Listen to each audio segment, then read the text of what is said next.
This evening's reading will come from the book of Matthew, chapter 28, verses 18 through 20. Matthew 28, 18 through 20. And Jesus came and spake unto them, saying, All power is given unto me in heaven and in earth. Go ye therefore and teach all nations, baptizing them in the name of the Father, and of the Son, and of the Holy Ghost, teaching them to observe all things whatsoever I have commanded you. And lo, I am with you always, even unto the end of the world. Amen. All right, tonight's presentation is going to be a little bit different. Some of you might think it's well overdue, but what I'd like to do for you is actually give you a bit of a report of what you've been involved in doing in New Zealand for the past 10 or so years. Before I get into that, let me remind you, once again, Friends and Family Day, 1 week from today, Lord willing. The Sunday morning will already be over, 168 hours from now. And so do whatever you can to make the most of your time in the next few days, because the days are evil, according to the apostle in Ephesians chapter 5. Verses 15 through 17, make sure that you don't look back 168 hours from now saying, man, I wish I would have just plucked up my courage and invited so-and-so. Go out of your way, get out of your comfort zone, and do it. Wouldn't it be cool if we had more visitors next week than we do regular members? Maybe that can be our goal. Do whatever you can. And whatever the Lord provides, praise Him anyway. Jesus said that if one sinner turns away, then there is heaven, rejoicing in heaven in the presence of the angels, and over 99 righteous people who do not need to repent. So let's kind of have that also in our minds. In Philippians chapter 1, Paul said this to the Christians who were involved in supporting him as he preached the gospel throughout the Roman world. He said in Philippians 1, verse 3, I thank my God upon every remembrance of you, always in every prayer of mine, making request for you all with joy. For what? For your fellowship in the gospel from the first day until now, being confident of this very thing, that he who has begun a good work in you will complete it until the day of Jesus Christ. You see that in verse 5. He told the Philippian church that there was a fellowship in the gospel. That word fellowship, it simply means to have something in common. And it's from the Greek word koinonia, which is sometimes translated as communion. And so what we participate together in on Sunday mornings is communion. It's a fellowship around the Lord's body and the Lord's blood. But it can also be translated in as participation or sharing. And so he's telling these Philippian Christians, you have been involved, you have been participating, sharing in my gospel from the first day until now. As Paul left the Philippian church, he said, thank you very much for the time that I've spent with you teaching the gospel and bringing you up in the Lord, but it's now time for me to go on to the next city. And the Philippian church said, go with a gift from us. And as he considered that gift from them, their prayers, their encouragement, their support, and their financial help, he considered it their participation in his preaching. And so I think about it as you all have been involved in our work in New Zealand during the 9 years that we were there. We have a special relationship with the church here in Chalmette. We had several Christians and several congregations involved in supporting us while we were in New Zealand with their encouragement and their financial means. But the Chalmette church was actually our sending church, our Antioch to Paul and Barnabas, according to Acts 13 and 14. You are our overseeing congregation. And so we had that special communication and contact with you all, and we even had Brother Mark and Brother Butch come on separate occasions and spend some time with us and help us do some teaching and also to check in on the work. And so we've got that special bond with you all. You participated in our work from the first day until now. Using Paul's words, we can still apply that here, can't we? He closed his letter in Philippians chapter 4 this way, verse 10. Philippians 4, verse 10. But I rejoiced in the Lord greatly that now at the last your care for me has flourished again, So they gave not just one gift, but multiple times. It has flourished again, though you surely did care, but you lacked opportunity. Not that I speak in regard to need, for I have learned in whatever state I am to be content. I know I know how to be abased, and I know how to abound. Everywhere and in all things I have learned both to be full and to be hungry, both to abound and to suffer need. I can do all things through Christ who strengthens me. Nevertheless, you have done well to share in my distress. Now you Philippians know also that in the beginning of the gospel, when I departed from Macedonia, no church shared with me concerning giving and receiving, but you only. For even at Thessalonica you sent aid once and again for my necessities. Not that I seek the gift, but I seek the fruit that abounds to your account. Indeed, I have all the things sent from you, a sweet-smelling aroma. Sorry, I skipped a line. He says, I have all and abound. I am full, having received from Epaphroditus the things sent from you, a sweet-smelling aroma, an acceptable sacrifice, well-pleasing to God. And my God shall supply all your needs according to his riches in glory by Christ Jesus. Now to our God and Father be glory forever and amen. And then we've got the other two verses that we even read in our lesson this morning. But we see Paul saying that whenever you give gifts toward workers in the field, that is an acceptable sacrifice to God. It's like you, as a Jew, went to the temple and sacrificed something on the burnt offering table. It's a sweet-smelling aroma to God when you sacrifice to send missionaries to fields, or you even support a local evangelist. That's a sweet-smelling aroma to God. And did you notice verse 17? He says, I'm not seeking the gift itself, but I'm seeking for the profit or the fruit that goes to your account. And so if you could imagine for a moment, every time someone is won by the gospel, God is keeping track of that with a tally mark. And whenever someone is baptized into Christ, that tally mark goes next to someone's name. The teacher's name? No, the sender's name. I don't seek the gift itself, but I seek for the fruit that is to your account, Paul said. And so when you are involved in sending workers into the field, even the local field, then that goes to your account when fruit abounds.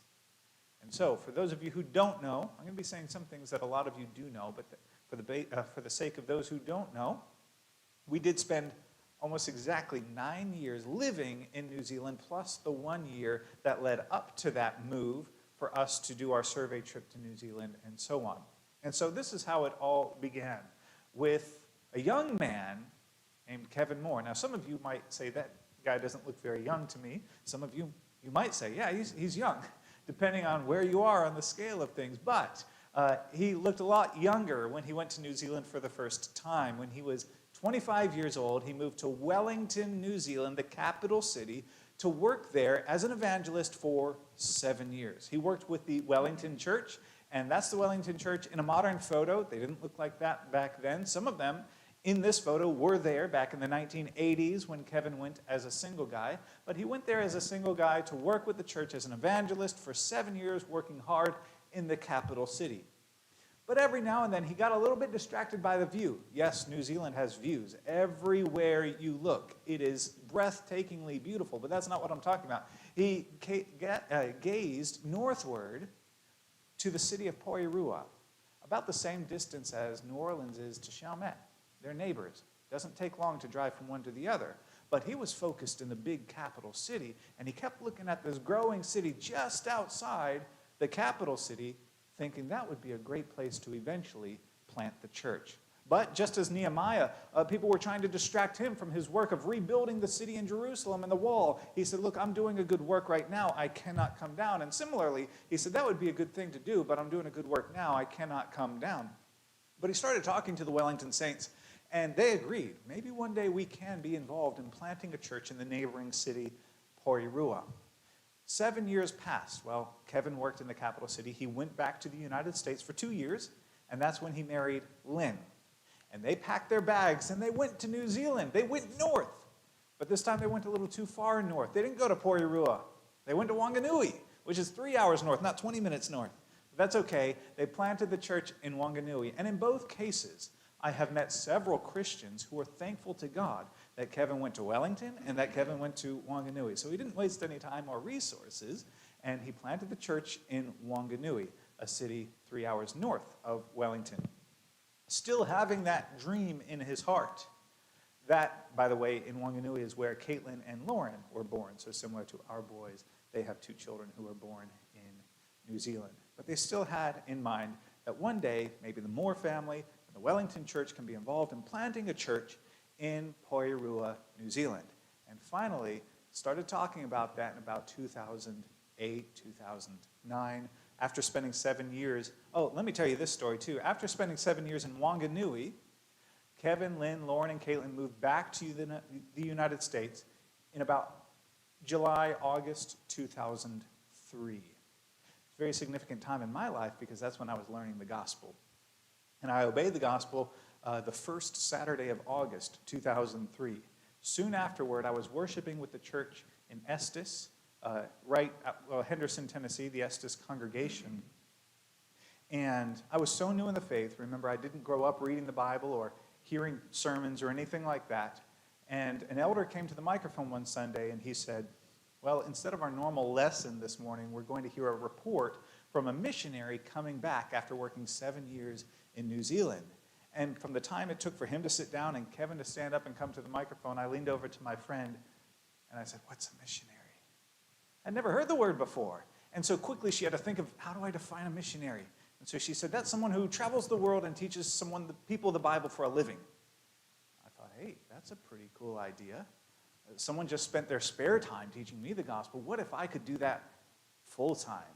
And so that planted a seed in my heart that morning, just hearing a report from some missionary in a country that I'd never really thought of before, New Zealand. And God has ways to make things come together, and eventually I became a missionary to work not just in the mission field, not just in New Zealand, but with Kevin Moore himself. And so it's really cool how that worked out. So 7 years in Wanganui, came back to the United States in 2003, and so 7 years later, finally, Kevin, Lynn, Lauren, and Caitlin went to Porirua, New Zealand to finally plant the church, working with the Wellington church to do so. But Kevin, as a professor at Freed-Hardeman University, was only given a 2-year leave of absence. And they said, look, we'll hold your spot for that long, but come back before those 2 years are up if you want your job back. And he said, okay, no problem. The plan is then we will plant the church with the hopes that some other family would come along before we leave and take over the work. And the hopes at that point was that we would do that. And so in May of 2011, we went to New Zealand for the very first time. And as far as I know, this is the first photo Kristen and I took together, or had taken of us, while we were in New Zealand. Didn't we look young? And that was in May 2011. 1 year later, you were involved in sending us there full time. So the survey trip was a success, and yep, we decided this is what we want to do for the next, who knows. We said 5 years, but that 5 years turned into 9 years. And then Kevin, Lynn, Lauren, and Caitlin, they moved back to the U.S. in December 2012, just 6 months after we moved there, and this baby church plant was in our hands. But not just our hands for very long, because soon after that, John and Erin Jones moved in August 2013 BC. That stands for Before Children. And so all of their children and our children were born in New Zealand. They came and started working alongside us. And so for 6 years, their family and our family worked side by side until 2019, when John, Erin, and their kids moved back to the U.S. to work for Freed-Hardeman for a little bit. And then we stayed behind for just a little bit longer. But this is the Porirua Church as of a few years ago. And every single one of these people, if they had the chance to look you in the eye, they found out who you were, they would shake your hand, they would hug you, they would praise God in your sight, saying thank you for sending people to teach us the gospel, or to ground us in the gospel. We are faithfully where we are now because the Chalmette Church has been involved in the gospel in our city. And so these aren't just numbers, and this just isn't a picture, but this is our family, the people we left behind in New Zealand. Every one of these people has a story, and I'd love to tell you all of the story. And this isn't everyone, by the way. There would be scores and scores and scores of more people that they've affected us, we've affected them, and so on. Now, we've talked a lot about New Zealand, but how many of us tonight could confidently point to a world map and say, I know exactly where New Zealand is? 1, 2, 3, 4. Okay, we got 3 on that row. Good. All right. At least the people have been there, right? Okay, I'd say about half of you feel confident. The rest of you, I guess, are guessing. Are you right? Okay, good. There is a satirical campaign going on in New Zealand right now about getting New Zealand back on the map. Because if you go to places like Hobby Lobby or Kirkland's or Walmart and you buy world map decor, pictures or even globes, a lot of them don't include New Zealand. Why? Because we're this tiny little nation on the bottom right corner of a world map. Just crop it out, it's okay. And I was teaching about New Zealand at a big missions event at Fried Hardeman last year, and I asked the same question. I put the world map on the screen, and I said, how many of you know where New Zealand is? And I could see some people kind of raising their head, but some of them were scratching their heads, like thinking, that's really funny. I couldn't tell. I wasn't looking behind me. And then I turn around, and the projector was in on it too. It had cropped New Zealand off the screen. So I'm grateful that this one is not in on it, and I can show you accurately where in the world New Zealand is. You might notice that is the big, not just country, but also continent of Australia. Australia is ginormous. And because you see that we're next door neighbors, people think that Australia and New Zealand are the same. That's wrong, by the way. But that they're so close that you could probably just swim over there. But no, you could fit half of the United States between New Zealand and Australia. It's a 4-hour plane ride. But they are, in a sense, still next door neighbors. It's like, okay, you have a next door neighbor if you live in the city in an apartment complex, right? But then also if you live way out in the country, your next door neighbor, you've got one, but he's 5 miles down the road. That's more like us. Australia is our next door neighbor, but it's way, way out there. New Zealand, as you can see, is made up of 2 major islands, the North Island and the South Island. Pretty creative names, in my opinion. And we have 100 or so outlying islands. Some of them do have populations, but about 99% of the people of New Zealand live on these 2 islands. 75% of the population lives on the North Island. So that leaves 25% or so on the South Island. The North Island is the same land mass as Tennessee. And the South Island is the same land mass as Illinois or Florida. Could you imagine only 1 million people living in Florida? It's very spread out down there on the South Island. But it's a blessing to go down there. And yes, there are Christians and even thriving churches down there. But we were blessed to labor for most of our time in New Zealand on the North Island. And these were the 2 cities that we primarily focused on. The left one is Porirua. The right one is Wellington. And like I said, they're so close to each other, it's kind of like New Orleans is to Chalmette. On Sunday mornings, we would worship with the Wellington church. They met at 10 a.m., and the Porirua church always met at 4 p.m. in the afternoon. And so we could work with both congregations every single Sunday. And then throughout the week, I was in and out of both cities, doing what I could to teach the gospel as well. But there are 4 congregations in the Wellington region. New Zealand is not made up of states, it's made up of regions, and most of them are pretty easy to find on the map, like the Wellington region is right next to or including Wellington. And inside that circle, which is about the Wellington region, you have 4 congregations of the Lord's people, about 200 Christians. So you had Wellington, Porirua, and then while we were in Porirua, we were blessed to be a part of the Wairarapa church plant. Wairarapa is a little region in Wellington region, and then there's the Hutt Valley Church that's been around since the 1980s, and they are faithful and strong, and we've been blessed to work with them as well. So about 200 Christians among 500,000 people, 4 congregations, but only 1 goal. And that goal is related to something that we looked at even a couple of Wednesdays ago in 1 Peter chapter 2. 1 Peter 2, where Peter is describing the Christians as living stones and Jesus the chief cornerstone. And then he goes down to verse 9. So 1 Peter chapter 2 and verse 9, talking to the Christians, contrasting it from the time that they were not a people. He says, but now you are a chosen generation. You are a royal priesthood. You are a holy nation, his special people. Now, those things should drive us to our knees. Those things should drive us to ask, Lord, you are so perfect, and yet my good works are like a filthy rag in your sight. Why would you send your son to me? Well, to cause you to be a special generation, a special priesthood, a special nation. Yeah, Lord, please help me understand, why am I a part of your plan? He explains, that you may proclaim the praises of him who called you out of darkness into his marvelous light. At least one reason why you're a Christian is so that you could proclaim the excellencies of him who has called you out of darkness into his marvelous light. Notice, I didn't number for you the full-time workers or the people who would be called the evangelists. I called every single one of these Christians as part of that plan. The Wellington Church, remember, was part of the Poirua church plant. It wasn't just Kevin, and it wasn't just a select few. It was the entire Wellington Church. And so, this is kind of how it worked out. In 2012, when we moved there, our hope was to work ourselves out of a job. Decreased job security. There aren't a lot of people who like that idea. Perhaps the firefighter would like to show up to work one day and be bored and then be laid off because just nothing's catching fire anymore. Or the police officer sent home. Nobody breaks the law anymore. Great. A doctor. Nobody's getting sick anymore. Go home.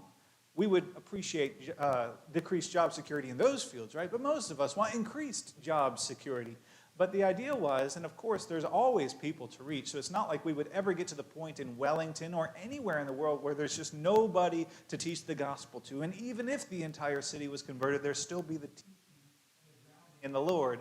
So it's not like we would lose the opportunity ever. But the idea was, let's spend to be able to teach and ground others as well. Because John and I said, what if suddenly we woke up and the Prime Minister decided all Americans must go back to their home country? What would the church do? Would the church crumble because the workers aren't there anymore? We wanted to get to the point where the Christians no longer needed outside help and outside funds as quickly as possible. And so we kind of drafted this up as our daily grind. As quickly as we landed in New Zealand, we wanted to gain contacts, both within and without the church. But this idea is kind of like those in the community, those who worked at the post office, those who lived next door. Everyone we had the opportunity to meet, we wanted to develop them in our life as friends. So we wanted to develop a relationship with them, but turn that relationship into an evangelistic relationship. What does that mean? In my missions classes, that simply meant turning a friendship into an atmosphere where it's just as comfortable to talk about God as it is the weather. You want to develop your relationships into evangelistic relationships, and the idea is eventually we would get them to say yes to a Bible study, sometimes sooner, sometimes later. And at that point, we kind of step aside and let the gospel do the job, because it's the Word of God that will convert the heart to Him. And so we would have Bible studies with them, and some of them would eventually obey the gospel. And we had this policy. We didn't want to just dunk them and dump them. We wanted to deepen their discipleship. And so spend time with them and continue studying the Bible with them, and then begin equipping them as well. As they are growing in the faith, we need to ask that question: who in your life needs to learn these same things that you have so dearly latched onto in the past few months? And then we would say, why don't you invite them to our Bible studies? And eventually we would get to the point where they would be so used to that we could step aside and they could do it on their own. We would consider them now part of our work team as well. And then you can see how the cycle would continue. So that was the daily grind, if you will. But then every now and then we had special times of the year, or every 2 years, where we did this in a great thrust. And we called them our campaigns for Christ. And so every now and then, usually May every 2 years, May and June of every 2 years, we would have about 30 Freed-Hardeman University students come to New Zealand, and we would spread them out among about 4 congregations on the North Island to spend about 3 weeks letterboxing and door knocking. In New Zealand, it's completely legal and fine to go around putting things in people's mailboxes. In fact, most of the mailboxes are built, so that's an easy thing for somebody to do around the footpath. You can do that. It's not a federal offense. And so if we're really trying to contact thousands and thousands of people in a matter of a couple of days, that's the best route to do it. Just put it in their mailbox. Similar to our door hangers, but it's a lot quicker. But of course, the most meaningful contact is face-to-face. And so we would very often slow down and knock every door that we could. And sometimes in the campaigns, we would reach every single person in Poirua, a city of about 60,000. So just a little bit bigger than the St. Bernard parish. And so we would reach every single person and give them a realistic opportunity to make heaven their home, to either say yes or no to an opportunity to study the Bible. And then at the end of those 3 weeks, we would all come back together for our annual lectureship and camp. We called it Queen's Birthday Weekend Camp because almost all, if not every country in the Commonwealth, New Zealand is part of the Commonwealth. It's not a British colony or anything, but we are together in the Great Britain Commonwealth, and I really don't know fully how that works. But they celebrate the Queen's birthday, and in New Zealand, it's the first Monday of every June. That would be a long weekend, and so every year, even if we didn't have a campaign, we would still have the Queen's Birthday Weekend Lectureship and Camp in the Poirua area, and churches from all over the North Island would come together. And if we had campaigns spread throughout the North Island, we would all come together, and it was great fun. And you haven't lived until you've had a New Zealand lectureship camp, whether it was ours or New Plymouth's or Palmerston North's, just great fun. But honestly, I don't know what the Poirua Church is going to do moving forward. I guess New Zealand's going to continue celebrating the Queen's birthday. Haven't really thought about that. But anyway, I guess I don't have to be a part of that decision making. But that's what we did the whole 9 years that we were there in New Zealand. Another thing that we have done to try to work ourselves out of a job, and it was quite effective, is in August 2016, Bear Valley Bible Institute, prior to that, had contacted us, and they allowed us to use, we planted an extension school of the preaching school, Bear Valley in Colorado.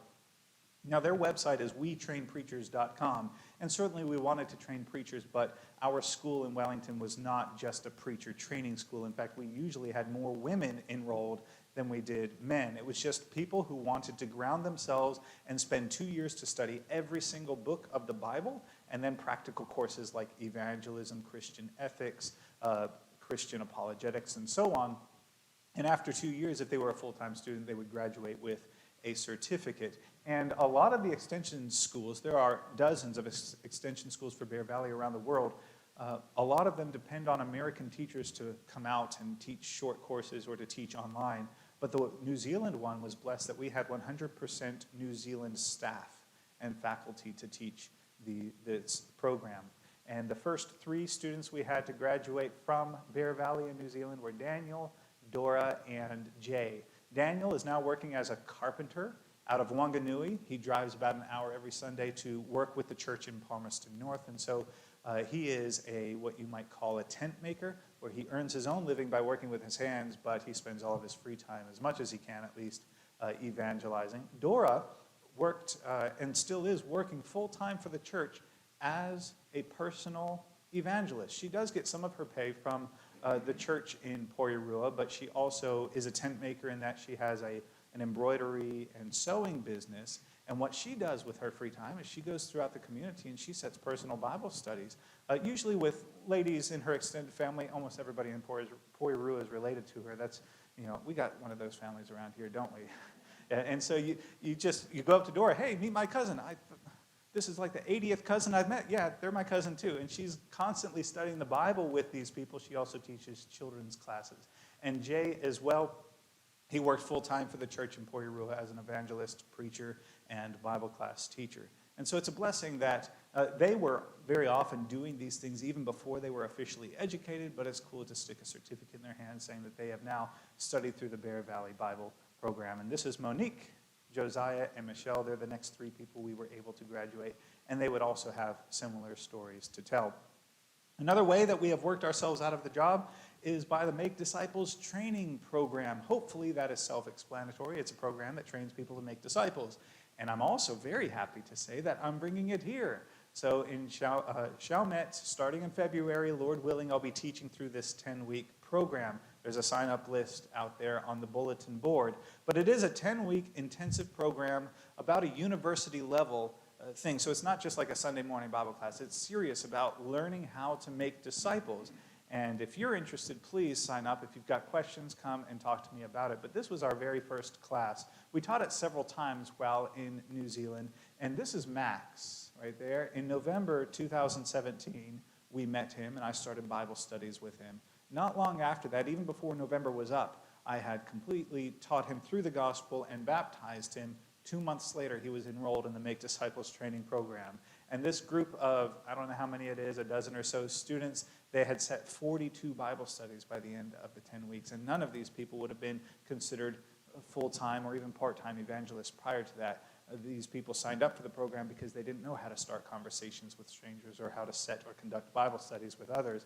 And by the end of 10 weeks, they had set 42 Bible studies. A couple of other things that you know about is I'm constantly working to teach people, even while I'm sleeping, through topicalbiblestudies.com and the YouTube channel as well as the books that I've written. You might also know that this past school year, I worked at Freed-Hardeman University as the missionary in residence, and that was still a supported role. There was no paycheck from the university for that school year. And it continues to this point as well. We are still on support, and so we're still very grateful for you all and everybody else who is involved in financially supporting us and praying for us and encouraging us in the work here in the big city and the small parish. And so it's really a blessing to be with you all. We've spent this 10 years from a distance, and now here we are. We've been here for 6 months, so this report might seem a little bit overdue, but it's all about that parable of the sower in Matthew chapter 13. Wherever we go, we want to be like the sower who scattered his seed. Now, if you take this parable very literally, and if you have any history or experience as a farmer, you might criticize this guy, because seeds are limited. And if you spend a lot of money either harvesting or paying for seeds, you're going to use them wisely. This guy is going out to the road and he's scattering seed. He's going to the rocks and he's scattering seed. He's going to the thorny places. Of course, not every parable or every moment in every parable is supposed to be applied completely literally. It's just to get you to think. And one of the applications of that silliness of scattering it by the road is, just as my friend Owen Albright, he passed away this past week, one of the hardest workers in the kingdom I have ever known, he said, you don't know until you go. Don't guess. They might say yes. He was like this guy who scattered the seed on all the soils because you just don't know. A farmer can look and discern that is obviously not a good place to scatter the seed. But you don't know the hearts of men or women. And so you need to scatter that seed anyway. And in Matthew 13, Jesus does tell that parable in verse 3, but in verse 18, he begins the explanation of the parable. He says, therefore, hear the parable of the sower. When anyone hears the word of the kingdom and does not understand it, then the wicked one comes and snatches away what was sown in his heart. This is he who receives seed by the wayside, but he who received the seed on stony places, this is he who hears the word and immediately receives it with joy. Yet it has no root in itself, but endures only for a while. For when tribulation or persecution arises because of the word, immediately he stumbles. Now he who receives seed among the thorns is he who hears the word, and the cares of the world and the deceitfulness of riches choke the word, and he becomes unfruitful. But he who received seed on the good ground is he who hears the word and understands it, who indeed bears fruit and produces some 100-fold, some 60, and some 30. And we've got these 4 soils. They're in New Zealand just as much as they are here in the parish. And so you go out there and scatter seed. There are those who simply will not give the gospel a fair hearing. You knock on their door, or you just mention Jesus at the restaurant, and they're going to close their ears, sometimes literally, or sometimes just find a way to shut the conversation down as quickly as possible. The devil comes and snatches what has been sown into their heart before it can even take any root at all. And then there are those where you do spend some time and you do see some success. They might even obey the gospel, but life is hard. And there are those who sometimes, when life gets hard, they dig deeper into the world, into the Word, into Jesus, into his gospel, into his kingdom, and they latch on to the kingdom because they realize that's the only stable thing in life. And then there are those who, as soon as life gets hard, they do the exact opposite. And they say, this Christianity thing, I was under the impression that it was going to make my life easier, but it's actually making it harder. It's not worth it. And so they just leave the kingdom. They leave the church because life is hard. And then there are those who we see success in, and they obey the gospel, perhaps, and life gets good. There's riches. There's the cares of the world, taking care of my family, opportunity in my career, things that are not inherently bad. But once again, when riches come into a saint's life, there are two kinds of people. There are those who use those riches for the sake of the kingdom and for furthering the gospel or taking care of their family. And then there are those who are distracted by those riches. Brother Anthony even kind of mentioned that this morning. And yet we see that here and then also in New Zealand, the people who are distracted by the things that are not inherently bad, but the riches and the cares of this world. Are they going to distract you from the gospel? And then, of course, you have the good soil. I don't think Jesus means for us to believe that 25%, because there are 4 soils and only one of them is good, 25% of the people that you teach the gospel to are going to remain faithful and bear fruit. It's probably significantly less than that. But we do know that it's all worth it for the good soil. Because in another parable, as we mentioned, it's only 1%. 99 and 1. One sinner who repents. There's more joy in heaven in the presence of the angels over one sinner who repents. It's all worth it for that, isn't it? And New Zealand is sometimes considered one of the harder fields in the world. I could have gone to India or parts of Africa where you could baptize people by the hundreds. Lord knows if they're faithful, but we went to one of the more secular parts of the world where really it's actually harder to teach the gospel in some respects there than it would be here. But I could tell you there is good soil there, and it was all worth it. I wish I had the time to tell you about the scores of names going through my head right now. Maybe I will one day on a personal, private level, but I can't do it in tonight's lesson. And so what I'll do is close the lesson tonight as we think about the soils. Think about what you are. Because all of us would fall into one of those 4 categories. Are you beside the way? Probably not, because you're here and you've given the gospel a fair hearing. And so that, I guess, leaves 3 soils. You're one of 3 soils. Are you the one who, when life is good, you're here. You're in the kingdom.